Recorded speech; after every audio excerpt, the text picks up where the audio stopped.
उपस्थित सर्वांना जय भीम। जय भीम। जोर से बोलो, जय भीम। धन्यवाद। बामसेफ द्वारा आयोजित 35वें महाराष्ट्र राज्य अधिवेशनानिमित्त आजच्या या दुसऱ्या चर्चासत्राचे माननीय अध्यक्ष डॉक्टर संजय इंगोले, राष्ट्रीय महासचिव बामसेफ, माननीय शहाजी गोरवे, राज्य संघटक, महाराष्ट्र राज्य जुनी पेन्शन, शशी सोनवणे, भूमिपत्र बचाव आंदोलन,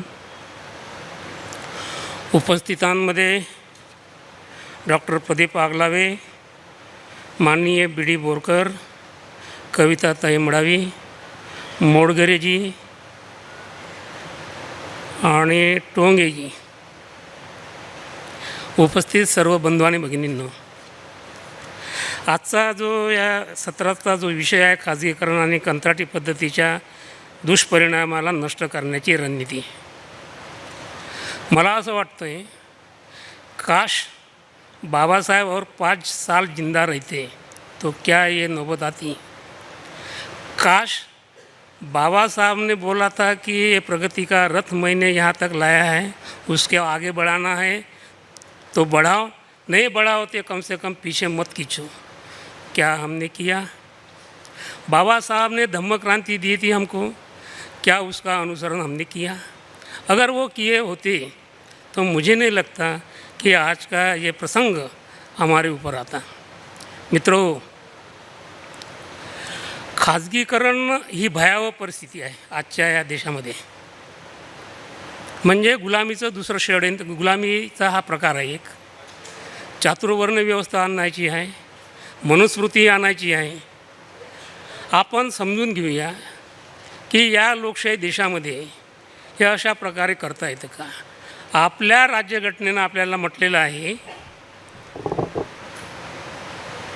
आम्ही भारताचे लोक, भारताचे एक सार्वभौम समाजवादी धर्मनिरपेक्ष लोकशाही गणराज्य घडविण्याचा। आपण समाजवादी अर्थव्यवस्था स्वीकारली होती। ज्यावेळेस भारत स्वतंत्र झाला आणि भारत स्वतंत्र झाल्यानंतर संविधान अंमलात आलं, त्यावेळेस या काँग्रेस सरकारने ज्यावेळेस राज्यकारभार स्वीकारला आणि आपल्या देशाचा विकास कसा करावा, त्यापुढे त्यांच्याकडे 3 प्रश्न होती। एक म्हणजे अमेरिका ब्रिटिश धर्तीवरच्या भांडवलशाहीला शरण जाऊन विकास करायचा, की दुसरा क्रांतिकारी समाजवादी विचाराने आपला विकास करायचा। काय जमलं का? Okay, thank you. जमीनदारी नष्ट करून औद्योगिक विकासाचा पाया घडवायचा, परंतु नेहरू काँग्रेसनी हे दोन्ही मार्ग सोडून जे आपली क्षेत्र आहेत, सरकारी क्षेत्र, याच्यामधून हा विकास घडवण्याचं ठरवले। त्यामुळे जे इन्फ्रास्ट्रक्चर आपल्या देशामध्ये उभं झालं, मग त्यामध्ये खनिज असो, पेट्रोलियम असो, जे जे नैसर्गिक उत्पादन असणारे ह्या सर्व कारखाने ते उभे झालीत।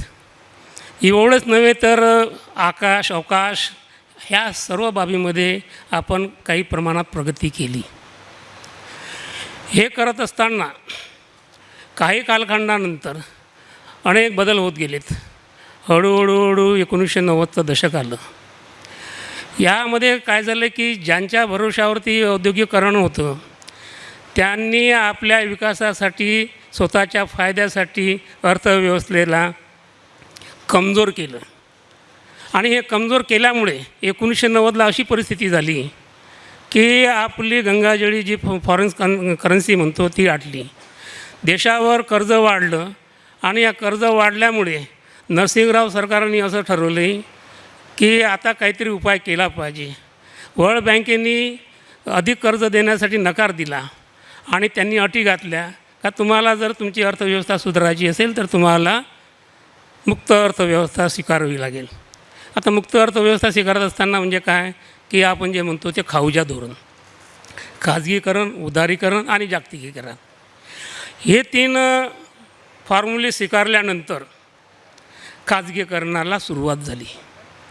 खाजगीकरणाला सुरुवात झाल्यानंतर हळूहळू काही उद्योगांचे ज्या शेअर्स होते सरकारी, ते शेअर्स कमी करून केले आले. उदारीकरण म्हणजे तुम्ही याव तुम्हाला सगळं आम्ही जमीन पाणी सगळं देतो, तुम्ही मला आम्ही टॅक्सही घेणार नाही, तुम्ही आमच्या इथं या, राज्य करा आणि चालते जा. परिस्थिती ही अशी भयावह आली की मग BJPचं सरकार आलं. BJPच्या सरकारनं असं ठरवलं की अब सब पूरा का पूरा प्रायव्हेटायझेशन कर देंगे. कारण काय झालं की जेव्हा या सरकारी कंपन्या सरकारी होते त्यावेळेस आपल्याला रोजगार उपलब्ध झाला, आरक्षण उपलब्ध झालं, आरक्षणातून आपल्या पिढ्यानं आपल्या सुधारल्यात आणि प्रगती झाली. मग या प्रगतीला खीळ जर घालायचं असेल तर त्याला प्रायव्हेटायझेशन होणे गरजेचं आहे.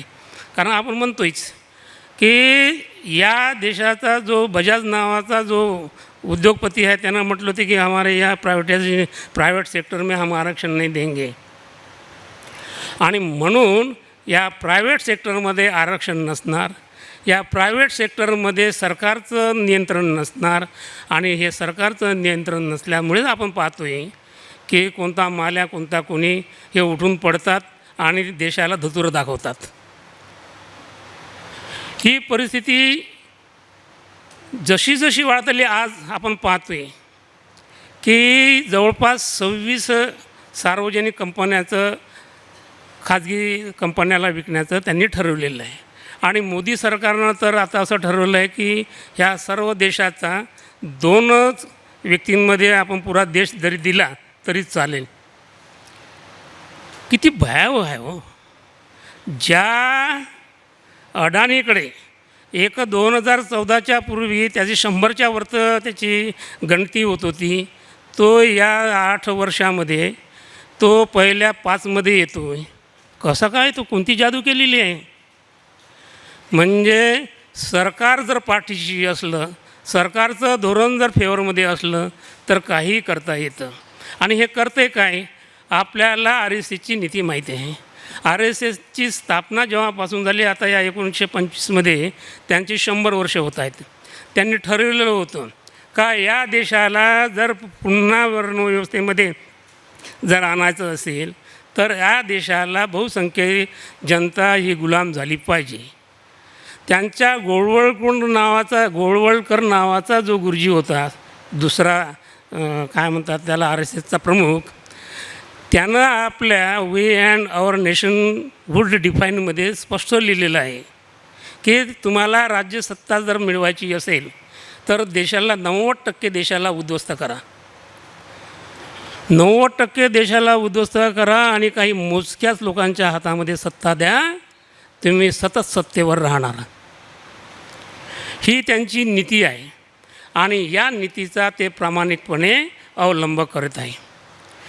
बँकाचं राष्ट्रीयकरण 1969मध्ये आपल्याला माहीत आहे इंदिरा गांधींनी केलं. आणि या राष्ट्रीयकरणाच्या अगोदर बँकेची जी स्थिती होती ती फक्त शहरापुरती मर्यादित होती. गोरगरिबांच्यासाठी त्यांच्याकडे कुठल्याही योजना नव्हत्या. आणि त्यामुळे ज्यावेळेस इंदिरा गांधीला चारही तरफ म्हणजे चहूकडून घेरल्या गेलं त्यावेळेस तिला समाजात आठवला आणि मग तिनं हे 14 बँकाचं राष्ट्रीयकरण केलं. पण ह्या बँकेचं राष्ट्रीयकरण केल्यामुळे काय झालं की एक प्रकारची क्रांती या देशामध्ये आली. गावोगावी बँका गेल्यात, खेडोपाडी बँका गेल्यात, गोरगरिबांना, मजदुरांना, शेतकऱ्यांना, छोट्या उद्योगांना वित्तपुरवठा होऊ लागला, कर्ज मिळू लागली, त्यांचं कल्याण होऊ लागलं, देश भरभराटीस येऊ लागला. आणि त्याच बँकांचं आता हे खाजगीकरण करत आहे. 1955ला SBI स्थापन झाली होती. 1976ला विमा कंपन्या काढल्यात. महाविमा जो आहे आयुर्विमा याचं एवढ्या मोठ्या प्रमाणात जागतिक स्तरावरती ती 1 नंबरची कंपनी झाली. या विमा कंपन्यामुळे पॉलिसीचा शेअर होल्डर गावागावापर्यंत पोचला आणि या विमा कंपनीच्या माध्यमातला जी प्रगती भारताने झाली त्याच्या बराचसा भाग हा केंद्र सरकारला मिळत असतो. त्यांच्या नफ्यातला 25% भाग हे बोनस म्हणून देतात आणि 5% हे सरकारला देत असते. त्याचंही त्यांनी खाजगीकरण करण्याचा प्रयत्न केला. ज्या 4 मोठ्या आयुर्विमा कंपन्या होत्या त्याही आता प्रायव्हेटायझेशनच्यावर ते समोर येत आहेत. आता जर समजा बँकाचं खाजगीकरण झालं, विमांचं खाजगीकरण जर झालं, तर आपल्याला कर्ज मिळेल काय? गोरगरिबांना कर्ज मिळेल काय? शिष्यवृत्ती विद्यार्थ्यांना मिळेल काय? जे नाही मिळणार. आजच तर अशी परिस्थिती आहे की एखाद्या विद्यार्थ्याला जर समजा फॉरेन स्कॉलरशिप जर घ्यायची असेल तर किती त्याला कागदपत्र द्यावी लागतात. उद्या जर प्रायव्हेट बँका आल्या तर काय करणार आहेत? म्हणजे प्रायव्हेट बँकाने ज्या पूर्वी राष्ट्रीयकरण करण्याच्या पूर्वी जे घोटाळे केले, जो भ्रष्टाचार केला, त्या भ्रष्टाचाराला प्रत्युत्तर म्हणून राष्ट्रीयकरण होतं बँकाचं, तेच परत आणखी खाजगीकडे जाणार आहे. तर ही अशी भयावह परिस्थिती आहे. तसंच कंत्राटीकरणाची झालेलं आहे. प्रायव्हेट सेक्टरचं भलं करण्यासाठी कंत्राटीकरण आलेलं आहे. कंत्राटीकरण कोण केलेलं आहे? तर सरकारने केलेलं. का केलं आहे? आपल्या महाराष्ट्राचा जर विचार केला म्हणजे तर 2010पासून भरती संपूर्णतः बंद आहे. ही भरती बंद असल्यामुळे नोकर भरती, नवीन रोजगार नाहीत, नवीन रिक्रुटमेंट नाही आणि त्यामुळे तरुण इथला शिकून सवरून तो आज नैराश्यामध्ये आहे. ही परिस्थिती आहे. आणि यांनी म्हणजे आपण जर पाहिलं की महाराष्ट्रामध्ये जर समजा विचार केला तर जवळपास 90% कर्मचारी हा वर्ग 3 आणि वर्ग 4 मधून येतो आणि याचं कंत्राटीकरण केलेलं आहे. जवळपास 3,80,000 कंत्राटी कर्मचारी आजच्या घडीला कार्यरत आहे. ह्या कंत्राटी कंपन्या कोण चालवते? तर जे इथले नेते आहेत, जे खासदार आहेत, जे आमदार आहेत, जे मंत्री आहेत, त्यांच्या ह्या कंपन्या आहेत. या कंत्राटी कंपन्याच्या मार्फत म्हणजे जवळपास जेवढा पगार आपल्याला कर्मचाऱ्यांच्या रेग्युलर कर्मचाऱ्याला द्यावा लागतो तेवढाच पगाराचं थोडं कमी ह्या कंत्राटी कंपन्याला देतात. 25,000वरती नियुक्ती करतात, 10,000 त्याच्या हातात देतात. हे तर शोषण आहे. हे शोषण आहे. आपल्याला आर्टिकल 23 माहीत असेल का? याच्या शोषणाचा अधिकार आहे. परंतु यावरती कोण कार्य केलं आहे? कोणत्या संघटना? 2-4 संघटना उठतात, आवाज उचलतात, फिर जैसे थे. आता त्यांनी पेन्शनच्या बाबतचा, जुनी पेन्शनच्या बाबतचा प्रश्न काढलेला आहे. जुनी पेन्शन लागू करू हे सगळ्या संघटनांची मागणी आहे. जुनी पेन्शन का लागू करत नाहीत? दरवर्षी 5% लोक निवृत्त होत असताना दरवर्षी किती प्रमाणात खर्चाची बचत होत आहे.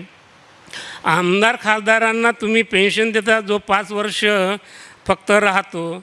तो नगरसेवक असला तरी त्याला पेन्शन देता, तो जिल्हा परिषदेचा सदस्य असला तरी त्याला पेन्शन देता, तो आमदार झाला तरी त्याला पेन्शन देता, मंत्री झाला तरी त्याला पेन्शन देता. एक व्यक्ती 4-4 पेन्शन घेतो आणि जो 30-30 वर्ष 25-25 वर्ष सर्व्हिस करतो त्याला तुम्ही पेन्शन देत नाही. कारण काय देता?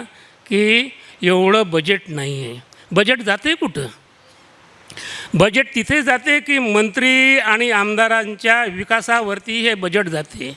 त्यांच्या मतदारसंघामध्ये लाखो करोडोचे प्रोजेक्ट दिले जातात, त्यामध्ये 15 ते 20% कमिशन असतं. यामध्ये हा पैसा जातो आणि तो पैसा म्हणून म्हणतात तो पैसा पुरला पाहिजे म्हणून तुमच्या कर्मचाऱ्यांसाठी पैसा नाही आहे. तर ही जी भूमिका आहे ही भूमिका बदलण्यासाठी आपल्याला कुठेतरी पुढे आलं पाहिजे. तसंच आपण म्हणूया कामगार कायद्यांच्या बाबत आपण म्हणूया. कामगार कायदे या करोनाच्या कालखंडामध्ये अशा धडाडीने बदलवलेत. कशासाठी बदलवले? का फॉरेन कंपन्या आपल्या भारतात येतील. भारतातल्या काही जे कायदे आहेत ते कायदे किचकट असल्यामुळे ते बदलले पाहिजेत. फॉरेन कंपन्याला वाटलं नाही पाहिजे, कुठल्या प्रकारचं भय नाही वाटलं पाहिजे. अरे आपण ज्या काय म्हणतात त्याला श्रमिकांसाठी जे कायदे केलेले आहेत, हे महत्त्वाचे जे कायदे केलेले आहेत ते अतिशय विचार विमर्श करून केलेले आहेत. मिनिमम वेजेस ॲक्ट आपण तयार केला होता, पेमेंट ऑफ बोनस ॲक्ट केला, पेमेंट ऑफ वेजेस ॲक्ट केला, वर्कमॅन कॉम्पेन्सेशन ॲक्ट केलेत. हे कर्मचाऱ्यांना आर्थिक व सामाजिक न्याय देण्यासाठी केलेले होते. तुम्ही धडाधड एका रात्रीतून बदलवतात. काही राज्यांमध्ये तर 1 वर्षासाठी संपूर्ण श्रमिक कायदे बदलून टाकलेत. महत्त्वाचा जो कायदा आहे तुम्हाला ट्रेड युनियन स्थापन करण्याचा, तोही तुम्ही बदलवण्याच्या ह्याच्यावरती आहात. त्याचं भवितव्य तुम्ही त्या नियुक्त्यावरती टाकत आहात. म्हणजे कामगारांना जो हक्क होता, अधिकार होता, तोही तुम्ही काढून घेत आहेत. वेठबिगारी या देशामध्ये एवढ्या मोठ्या प्रमाणात आहे की थोड्याशा पैशावरती अन्नधान्य थोडंसं देऊन त्याच्याकडून जबरदस्तीनं काम करून घेतात. म्हणजे हे शोषणच आहे, हे बंधुआ मजदुरी आहे. हे बंधुआ मजदुरी ही या देशामध्ये चालू असताना सरकार त्याच्यावर काहीच करत नाहीत. इथले अधिकारी त्याच्यावरती कुठलं लक्ष देत नाहीत. हे बदललं पाहिजे. हे बदलण्यासाठी आपण काय केलं पाहिजे? मी कास्ट्राईब संघटनेचा अध्यक्ष म्हणून सांगतो आहे की आम्ही गेल्या 2 वर्षामध्ये जेव्हा या महाराष्ट्र सरकारने एक कल्ली कारभार सुरू केला, एकाधिकारशाही सुरू केली, पदोन्नतीतील आरक्षण एकतर्फी बंद केलं, आम्ही एल्गार पुकारला, तरी त्याला जुमानले नाही, त्यांनी दखल घेतली नाही. मग आम्हाला असं वाटले 7 मेला अजित पवारांनी एकाएकी पदोन्नतीच्या आरक्षणाचा GR रद्द केला. हे तर खूप झालं आहे की तुम्ही संविधानाच्या एकदम विरोधात जाऊन हुकुमशाही पद्धतीने राज्य करताय. मग आम्ही ठरवलं आहे, करोनाचा काळ होता, बाहेर फिरता येत नव्हतं, ऑनलाईन बैठका होत्या, ऑनलाईन बैठका घेतल्या. ऑनलाईन बैठकामध्ये ठरलं आहे की आपण सर्व इतक्या संघटना आहेत, आपल्या सामाजिक आहेत, कामगाराच्या आहेत, शिक्षकांच्या आहेत, ह्या सर्व संघटना जर एकत्र आलो तर एकत्रितपणे लढा देऊ शकतो. मग इथं प्रश्न येईल का बा नेता कोण? तर म्हटलं नेता कशाला पाहिजे? आपण सर्वच नेते आहोत, कोणी कनिष्ठ नाही, कोणी मोठा नाही. आपण सर्व एकत्र येऊया आणि आपण ठरवूया पुढे. आम्ही असं करता 10, 20, 25 करता 230 संघटना एकत्र आणल्यात. हे आपल्या रणनीतीचा भाग सांगत आहे की आपण या पुढची रणनीती आपली काय असायला पाहिजे. तर अशा 230 संघटना हे करून आम्ही पूर्ण महाराष्ट्रभर आंदोलनं केलीत. मग आम्ही आंदोलनं केलीत, त्याच दिवशी BJPनं दुसरे प्रति आंदोलनं केलीत, काँग्रेसने प्रति आंदोलनं केली. आमच्या आंदोलनाची पूर्ण बातमी झाकोळल्या गेली. मग आम्ही ठरवलं आहे, आम्ही काही परिषदा घेतल्या आणि सांगितलं की आम्ही SC ST इतके %, 22%, 11% NT VGNT 33% होतात.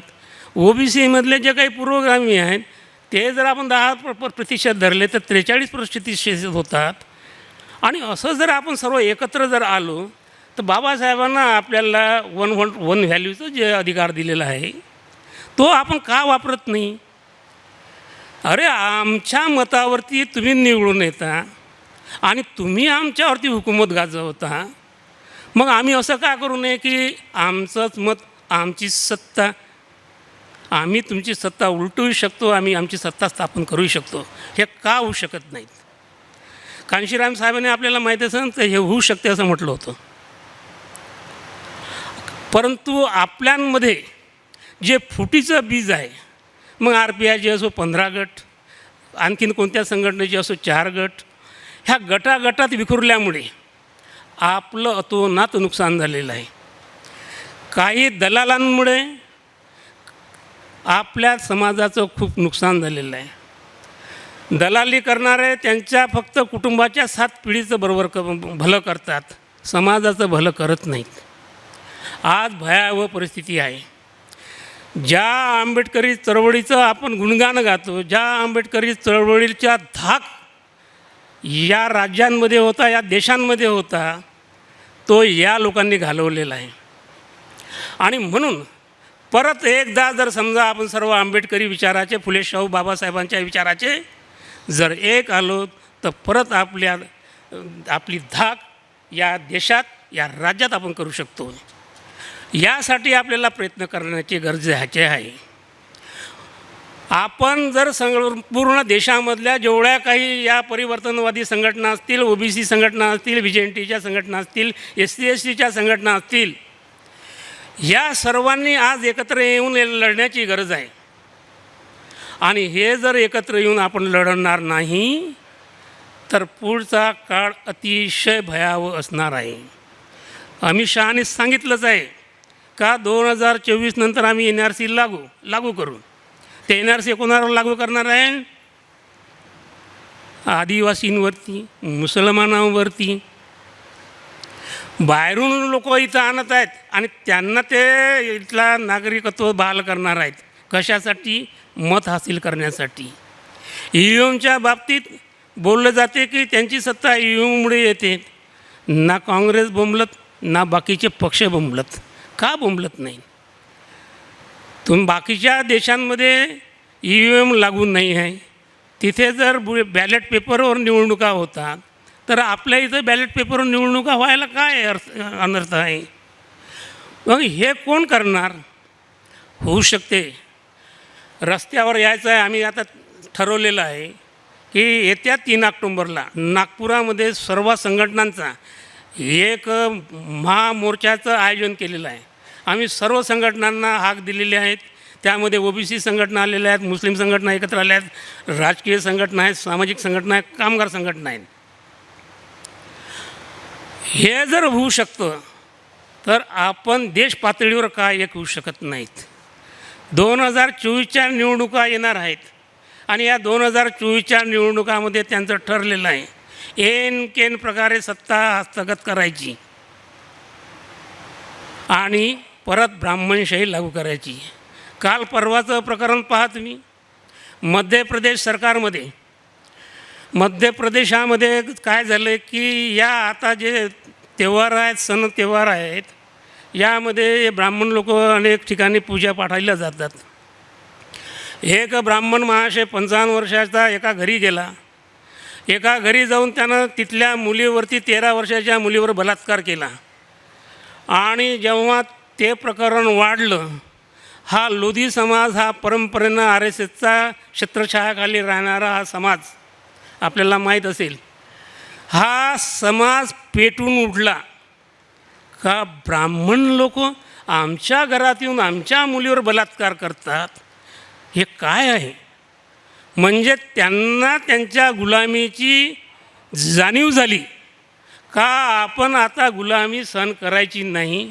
तो समाज जागृत झाला, रस्त्यावर उतरला. लाखोचे जथ्थे रस्त्यावर उतरलेले आहेत. आज सर्व समाज आक्रोशित आहे. त्याला असं वाटतं आहे का कोणाचं काय करू, संधी नाही मिळून राहिली. सर्व समाज असो, मुस्लिम असो, OBC असो, SC असो, ह्या सर्वांच्या डोक्यावरती RSSचा भय पसरलेला आहे. अरे नवरदेव जरा घोड्यावर बसला तर त्याची हे करताय तुम्ही, धिंड काढताय. महिलांवरती अत्याचार करता, बलात्कार करताय. काल परवाला त्या भानूच्या प्रकरणामध्ये 11 गुन्हेगारांना ज्यांना शिक्षा झाली होती त्यांना एकतर्फी तुम्ही माफी देता आणि त्याला माफीच देत नाही तर त्यांचा तुम्ही सत्कार करता, पेढे वाटता. अरे माणुसकीला काळीमा फासवता. तुम्हाला लाज वाटत नाही? ह्या ब्राह्मणशाहीला बाबासाहेबांनी आपल्याला पूर्वीच याबाबत आगाह केलं होतं का तुम्ही लोक ब्राह्मणशाही आणि भांडवलशाही यांच्यापासून जपून राहा. बाबासाहेबांनी सांगितलेल्या या ब्राह्मणशाही भांडवलशाहीच्या विरोधात आपण ज्या प्रकारे आंदोलनं करायची होती, आपण ज्याप्रमाणे एकत्र यायचं होतं, बाबासाहेबांनी 14 ऑक्टोंबर 1956ला आपल्याला धम्मक्रांती दिली. हे धम्मक्रांती कशासाठी दिली असेल? तुम्ही पूर्वीचा या संपूर्ण भारत हा बौद्धमय होता. बौद्धमय म्हणजे काय, बुद्ध धर्माची दीक्षा घेणे नव्हे, नीतिवान समाज निर्माण करणे, प्रबुद्ध समाज निर्माण करणे होय.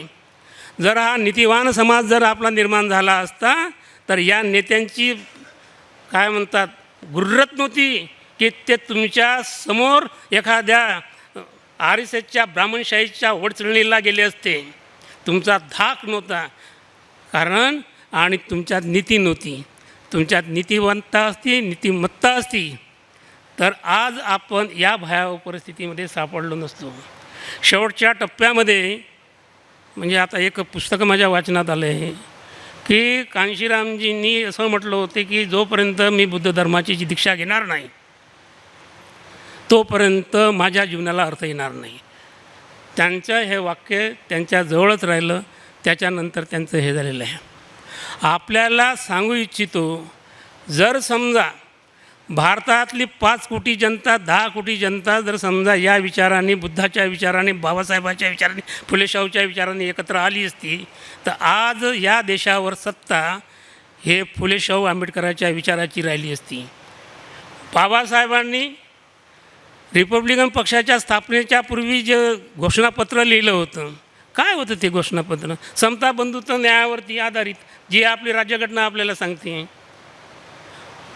त्यावेळेस इथले मोठमोठे ओबीसी नेते तिथे आले होते, येणार होते, परंतु बाबासाहेबाचं थोड्या काळात निधन झालं आणि त्यामुळे तो रिपब्लिकन पक्ष 3 ऑक्टोंबरला स्थापित झाला आणि त्याच्या स्थापनेनंतरच त्याचे 3-13 वाजलेत.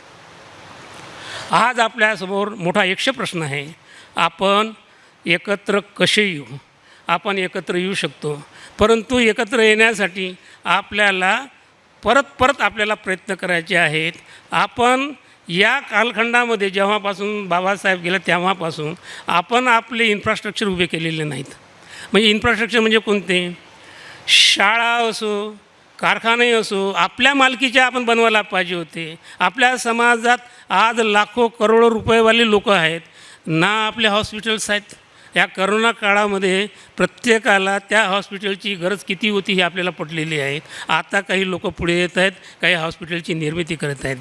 आपण हा इन्फ्रास्ट्रक्चर उभा करण्यासाठी आपल्या समाजामध्ये जे धनवान आहेत, जे संत होत आहेत, त्यांना आपण पुढे आणायला पाहिजे होतं. आपण ते केलेलं नाही आहे. तर ह्याही गोष्टी आपल्याला हे करायला पाहिजे.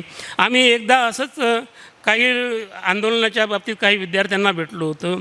तर ते विद्यार्थी म्हणाले का, सर तुम्ही आम्हाला आंदोलनामध्ये आमंत्रित करता, प्रेरित करता, हे तुमचं स्वागत आहे, परंतु एक सांगा म्हणे की आमच्यासाठी, मी आता 3 PhD घेतलेले आहेत.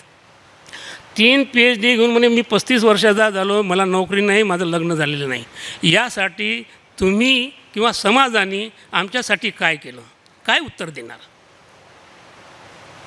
आपल्याकडे जर समजा इन्फ्रास्ट्रक्चर उभं असतं तर ह्या तरुण जो आज निराशेमध्ये आहे तो आपल्यासोबत जुळला असता, तो आपल्या आंदोलनात आला असता. तर आपल्यासमोर तेही प्रश्न आहेत. बाबासाहेबांनी त्या कालखंडामध्ये शाळा उघडल्यात, मिलिंद महाविद्यालय उघडलं. आपल्याला का शक्य नव्हतं? आपण ते केलं नाहीत. आपल्याला संविधानानुसार शिक्षण भेटलं, नोकऱ्या लागल्या आणि आपण आपल्या कुटुंबापुरते मर्यादित झालो. त्यामुळे ही भयावह परिस्थिती निर्माण झाली.